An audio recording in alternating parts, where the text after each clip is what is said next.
What's happening, everyone? Welcome back to the channel. My name is Brian Mello with Marty's Buick, GMC, and Chevrolet, and in today's video, we'll be discussing a 2023 Blazer ZR2 and asking the question, of course, for this series, would you buy one?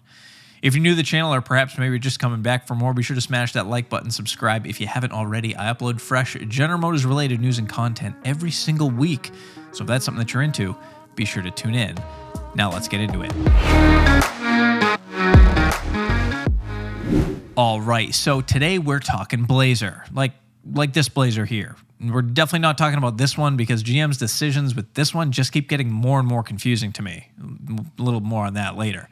But one thing I think we can all agree with is that the K5 Chevy Blazer is one of the most, if not the most, I guess the Corvette probably takes that title, iconic vehicles that Chevrolet has ever produced.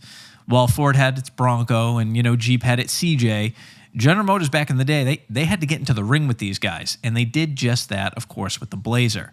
Now, one of the biggest differences when it came to the Blazer was GM's decision to base it directly off of its full-size pickup. This move not only allowed GM to save a boatload of money when it came to development, but it also enabled them to move into the market much quicker, since, let's be honest, most of the work was already done. Even when it came to the Blazer's engine options, we had the 250 and we had the 292 straight six engines, as well as the 307, we had the 350 small block V8s. The exact same engines that were available in its full-size pickups.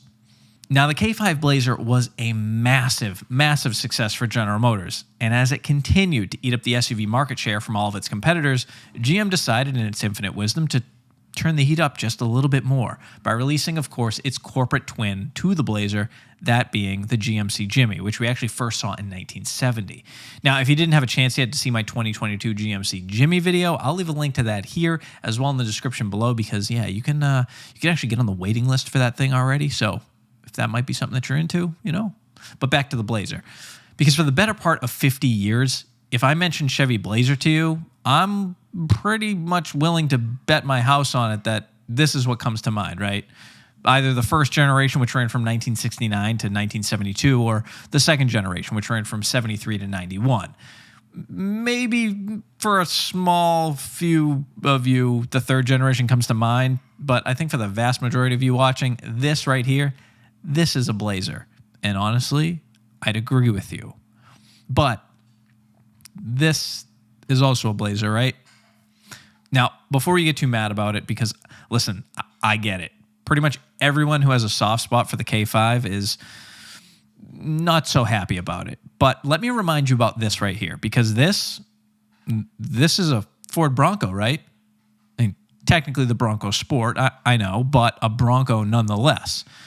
Now, when Ford decided to resurrect the Bronco nameplate, they went about it a bit different because although this one right here is the one that was getting all the media attention and all the hype, rightfully so, the Bronco Sport hit dealer lots first. And from my understanding, it's basically like a more boxy version of the Ford Escape. It may even be on the exact same platform. Someone can correct me if I'm wrong in the comments below, but I'm pretty sure that's essentially what it is.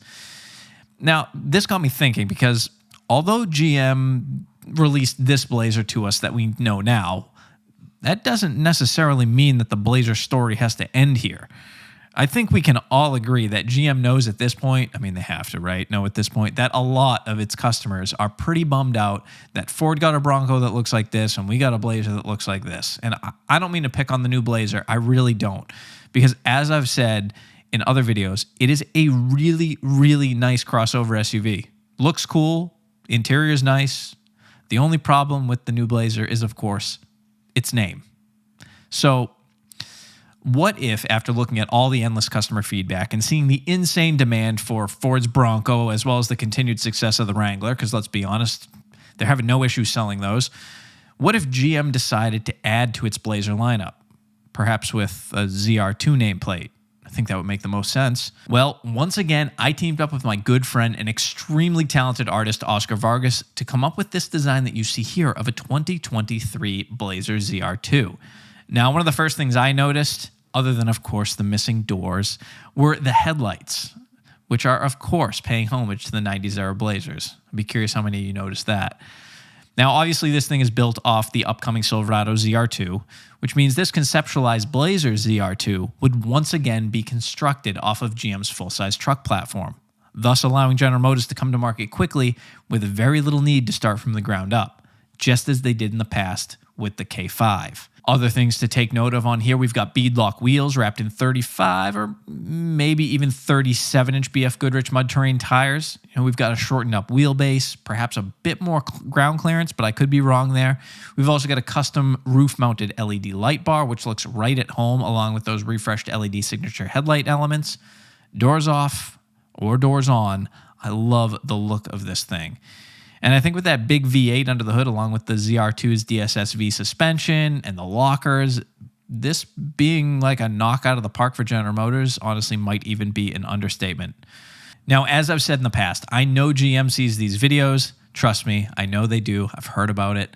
And I know they take customer feedback into consideration when coming to market with new ideas. So let's answer the question of the series and let me know in the comments below if you'd buy one.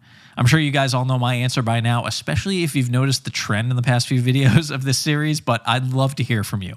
As always, I'd like to thank you all for watching. If you made it this far in the video, if you could help me out in a huge way by just smashing that like button or tapping that like, or however you want to do it, I don't really care. Just make sure you hit that like button. It helps me out in a big way. It keeps the YouTube algorithm gods happy. You know how important that is these days. Be sure to subscribe if you haven't already so you don't miss out on any of my weekly uploads. Check out my friends over at gmpartsdepartment.com for all your GM OEM parts needs, and I'll catch you all in the next video. Thanks again for watching, and take care.